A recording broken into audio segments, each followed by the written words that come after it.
Hello and welcome to another edition of Another Book Review. This week I'll be reviewing The Bill of Obligations by Richard Haass. I'll talk very briefly about the author, go into an overview about what the book is, talk about what I liked about it, what I didn't like about it, who I'd recommend the book to. I think we'll end it there for this week. I'm not quite sure what I'll be reading for next time. I have a little bit of a cold, so I apologize if there's some sniffles throughout the video. But just to get into it, Richard Haass is the former president of the Council on Foreign Relations. He served in the George W. Bush White House. He's worked in Ireland as part of a convoy to discuss post-Troubles discussions, debates on certain cultural events of how to celebrate or not celebrate certain things. And has written several books. Most of what he's written is on foreign policy and how nation states relate to each other. This book is a little bit different. He turns his attention really to strictly the United States and domestic policy here after January 6th of 2021. Richard Haass is very concerned about the American experiment, and he lays out these obligations that I would say are principles or guidelines of how we should relate to each other as citizens, and certain things that we should all value in of themselves in order to make this experiment work a little bit better. The book starts off by the first 30 or 40 pages or so are dealing with the history of the country, the founding documents of the country, and really a brief history of where we are today and the political divisions that we have in the country. He then goes into these obligations. He mentions the Bill of Rights, and he contrasts the Bill of Rights with the Bill of Obligations. The Bill of Obligations are a series of principles that are, for the most part, not enforceable by law. Some of them are like be informed, which is a general idea as far as having knowledge of the greater world outside of yourself and your community in order to make decisions about elected officials and what is true and what is not true. And that's something that the government's never really going to be able to enforce. And so that's why it is an obligation. Some of them, like reject violence. Again, that's violence does, if one engages in violence, then there are legal consequences to that. But promote civility. So things like that are not really enforceable by law. And these are things that he would like us all to be able to come to the table and agree to as a precondition to engaging in self-government. So what did I like about the book? I think the book is very short. I think it's really like 150 pages all in. It's very, very short. It's very readable. I read it in a couple days. You can read it if you're on a flight. You get it read. I think it lays out its points pretty clearly. I think that there's a part on compromise where he does go into kind of the intellectual exercise of when one should compromise and when one should not compromise. He talks about BATNA, which is a concept that you learn in business, and he throughout the book kind of quotes famous individuals in order to make his points of why these things are very important. So I thought that was the best part of it. He has a reading list at the end of the book. If you are trying to give someone a series of readings to make them more informed about the working of the government and why these things are important, there are worse places to start than that reading list. I think it's pretty comprehensive. And so for anybody who wants to go beyond this in terms of civics education, it's very important to him. He kind of stresses that throughout the book. You could use that reading list as a jumping off point. If you're teaching a group of students about why certain things are important, I think any one of these chapters is a good jumping off point for discussion. So I think all that is good. My issue with the book is a couple fold. I think one of them is the book, because it's obligations, these things are largely toothless. There's no real requirement to them. Where one's obligation should end is it gets into the details. And Richard Haass is not really interested in telling people of the details, what is actually required. It's because it's an obligation, and you're informed and my informed are two different things. I think his larger concern is holding elected officials to account. And I think that is part of the issue that he has in the book. In that, he says, part of being informed is knowing what resources to use and what resources not to use when determining the news. And he kind of calls out social media companies for being disinformative or having misinformation. he said, you shouldn't support them, and there's some tone deafness that I'll get to in a little bit. But he's like, well, you shouldn't support them, and you should also uh, remove any support that you have from them. And it's like, well, um, there's misinformation all over the internet. I think the way to combat that is to get various sources of various political persuasions and kind of come to some kind of consensus based on that.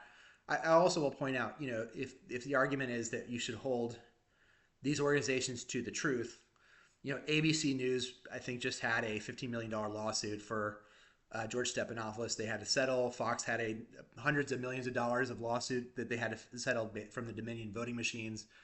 CNN has had to settle things for spouting things that were not true. So to the degree that these organizations that have tens, if not hundreds, if not thousands of employees also engage in things that I would see as misinformation or lies if we were outside of the mainstream media, Haass doesn't really seem to be that bothered or concerned by that. So that irked me. There's one point where he says, employees should hold their employers to account whenever the employees engage in political donations. That felt a little tone deaf to me. For most workers, I don't think that's probably going to happen. Yeah, that was it. It just, to me, while I was reading, I was like, well, who is this book for?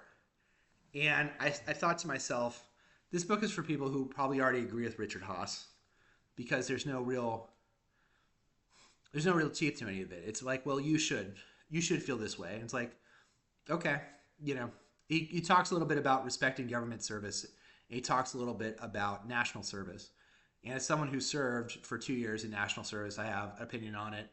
I'll leave a link below to an essay I did on this podcast, essay I did about whether or not national service should be mandatory. And he doesn't think it should be mandatory. And so to me, there's a disconnect between we should respect government service, and when government service doesn't work, there's not a lot of recourse to it not working. And Haass has this thing where he says, well, but wait, there's a process in place for when government services don't work, we can correct the system. And you're like, I think that comes from a position of maybe wealth and privilege. And I think a lot of people can't afford the government to not work or to correct itself in a timely manner. And it felt very tone deaf to me. And I think one of the things that Haass said in one of his interviews is that people seem more receptive to this the older they are. And I think, again, that's because the older generation, I think, have had a government that has largely worked for them. And I think we're seeing now a government that largely does not work for people. And I think his wanting more people involved in seeing how the government works, I think makes sense if you call for national service. Because Richard Haass is smart enough to know that the people who serve in, for instance, the military mostly come from families where people have served in the military. And so if you don't call for a national service, a mandatory national service, there's no real way to get people into that system. He then, he doesn't talk about PSLF, but PSLF is another way that we've tried to get people into the government who may not look at the government by, paying billions upon billions of dollars for their student loans. That really hasn't resulted in better government services to my awareness. He doesn't really wrestle with that at all, of just the dichotomy of paying more money into a system that seems to be working less and less. He doesn't really seem to, in my opinion, acknowledge enough people's frustration with the government, how it's working. So those are some of the issues I had with it. I'm trying to think of the other thing. Anything else? He has a couple of points where he talks about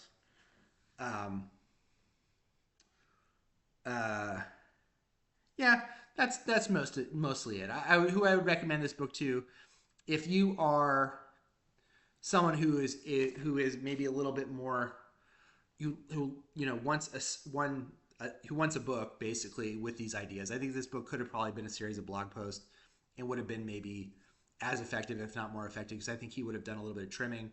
There's some parts in the book where he gets really wordy and he just enumerates lists of things. Like, here's a series of policies that have been put forward to solve this thing. It's like, well, you could have just told me there are conflicting policies that have been put forward to resolve this thing.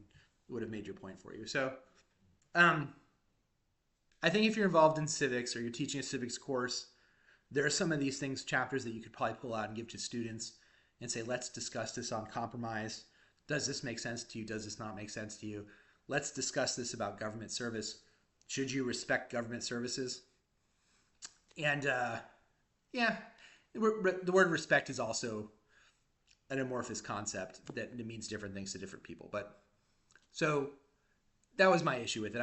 I don't know whose mind it's going to change. I think most people who are going to read this book agree with it already, or you're coming from my perspective where I think these things sound nice in principle, and in practice, I think there's a lot of, well, what words are, how are you defining these concepts, and where are we drawing the line on certain things? Um, yeah, the further reading thing is nice at the end if it's something you want to read more of. But overall, I was kind of left a little cold by the book. I thought it could have been sharper. I think it could have really had something strong to say. And I think you're kind of left with a, well, wouldn't it be nice? Wouldn't it be great if everybody rejected violence? Well, most people do reject violence. It's a relatively small number of people who do. And you have a system in place that is there to have people go through consequences if they engage in violence. I think what he wants is explicitly to say politicians should be held to a different standard, a higher standard, and those people should be completely rejected if they engage in this stuff. Then you get into how do you know the truth of things, and where do you go if the system you have in place to bring people to justice doesn't work, et cetera, et cetera. So um, that's who I would recommend the book to. Richard Haass, The Bill of Obligations. Until next time, bye.